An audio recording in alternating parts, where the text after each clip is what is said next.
The Stoic philosopher Marcus Aurelius famously said, "The happiness of your life depends upon the quality of your thoughts." This timeless wisdom reminds us that our thoughts shape our reality and overall well-being, just as the company we keep can profoundly influence our path in life. Certain habits can subtly divert us from the Stoic way. Today, we'll explore 7 habits that may be working against our Stoic principles, and we'll discuss how to reclaim our inner peace and direction. Before we dive in, I'd be grateful if you liked the video to help me continue sharing the Stoic philosophy. If you're not already subscribed, consider subscribing and activating the bell so you won't miss any future content. Habit number 1, complaining about what's beyond your control. Picture yourself at a picnic where everyone is enjoying the sunshine, the food is delicious, and the mood is light. Suddenly, clouds roll in and it begins to rain. While most people might move inside, finding a new way to enjoy the day, there will always be a few who let the weather ruin everything, complaining about bad luck or ruined plans. This is a classic example of letting external events disturb our peace. Life, much like the weather, is unpredictable. Though we can't control everything that happens, we can control how we respond. Stoicism teaches us to discern between what we can change and what we cannot. Complaining about things beyond our control is a waste of energy that leaves us in a perpetual state of discontent. In the workplace, for instance, many of us have encountered colleagues who endlessly complain about decisions made by upper management or changes in company policy, rather than adapting and finding ways to make the best of the situation. This constant complaining not only harms their productivity and peace of mind, but it also drags down those around them. To counter this behavior, consider the wisdom of Epictetus. Always ask yourself, is this within my control? Instead of voicing frustration, a Stoic response would be, how can I adapt? Or, what can I learn from this? In doing so, we reclaim our power and preserve our inner peace, unaffected by external circumstances. Habit number 2, seeking external validation. Imagine working on a project for weeks, putting everything you have into it. Once it's finished, rather than feeling proud of your achievement, you find yourself obsessively checking social media for likes, comments, or any acknowledgement. Or perhaps you buy a new outfit, and instead of wearing it because you feel good in it, you wait for compliments to feel validated. In our modern, digital age, the urge for external validation is stronger than ever. Social media thrives on our need for affirmation, making it easy to fall into the trap of measuring our worth by metrics, like followers or likes. However, this is a fragile foundation on which to build self-esteem, as these numbers are fleeting and often beyond our control. Relying on external validation is like being on a seesaw. One moment, you're elevated by praise and attention. The next, you're down because of a lack of it, or worse, criticism. This emotional roller coaster robs us of peace and consistency. Stoicism urges us to seek validation from within.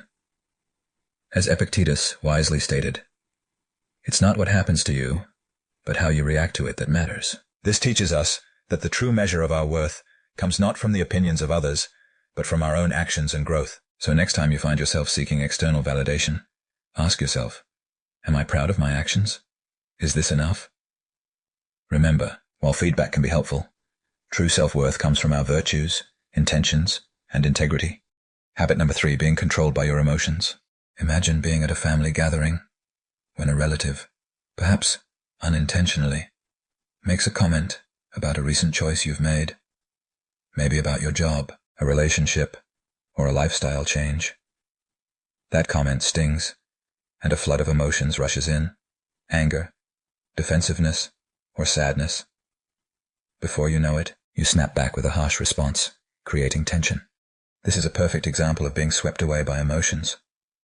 While emotions are natural human responses and can offer valuable insights, letting them dictate our actions unchecked can lead to regretful decisions and strained relationships. Stoicism teaches us to recognize our emotions without being ruled by them. As Marcus Aurelius put it, you have power over your mind, not outside events. Realize this, and you will find strength. While we may not control our initial emotional reaction, we have the power to choose our response. Next time you're overwhelmed with emotion, pause and reflect. Is my immediate reaction the best course of action? Will this help me or harm me? By practicing this mindfulness, we cultivate emotional resilience and act with reason rather than impulse. Habit number 4, the pursuit of excess pleasure. Imagine walking into a lavish feast with a spread of delicious food, desserts, and endless drinks. While it's tempting to indulge freely, By the end of the night, the initial excitement may be replaced by discomfort or regret. This is the danger of chasing excessive pleasure. Life offers countless pleasures, but becoming trapped in the pursuit of more can lead to emptiness. The fleeting joys of indulgence often mask deeper, more meaningful sources of happiness. As Seneca wisely observed, slavery remains under marble and gold. We become enslaved by the very pleasures we chase, limiting our freedom and happiness. Take, for example, the modern obsession with technology. The thrill of purchasing the latest gadget soon fades, only to be replaced by a desire for the next best thing. Similarly, binge-watching TV shows can feel satisfying in the moment, but rarely brings lasting fulfillment. To counter this, cultivate moderation. Before indulging, ask yourself, is this pursuit enriching my life, or is it just a temporary fix? Such reflection helps distinguish between fleeting distractions and lasting fulfillment. Habit number 5, living in the past.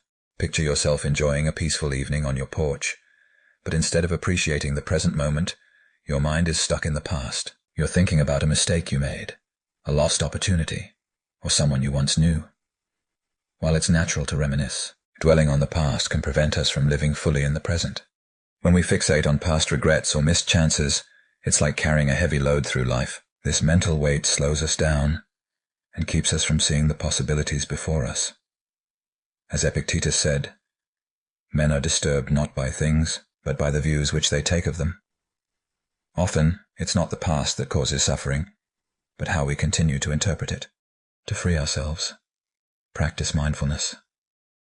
When you catch yourself drifting into past memories, gently redirect your focus to the present. Engage in activities like journaling, walking, or simply breathing deeply to center yourself. By doing so, you free yourself from the past and open yourself to new opportunities in the present. Habit number 6, obsessing over the future. Picture yourself on a peaceful beach vacation. The waves are gently lapping. The breeze is refreshing, yet your mind is consumed by worries about an upcoming project or financial uncertainties. While planning for the future is natural, obsessing over it can rob you of the joy of the present. When we focus too much on future possibilities, we risk missing the beauty of the present moment. It's like standing at the foot of a mountain, fixated on the peak, instead of appreciating the journey. Marcus Aurelius wrote, "Never let the future disturb you. You will meet it, if you have to, with the same weapons of reason which today arm you against the present. To avoid getting lost in future anxieties, practice mindfulness. When you catch yourself worrying about what's ahead, bring your focus back to the present. By balancing preparation with presence, you can face the future with clarity and peace." Habit number 7, the pursuit of perfection.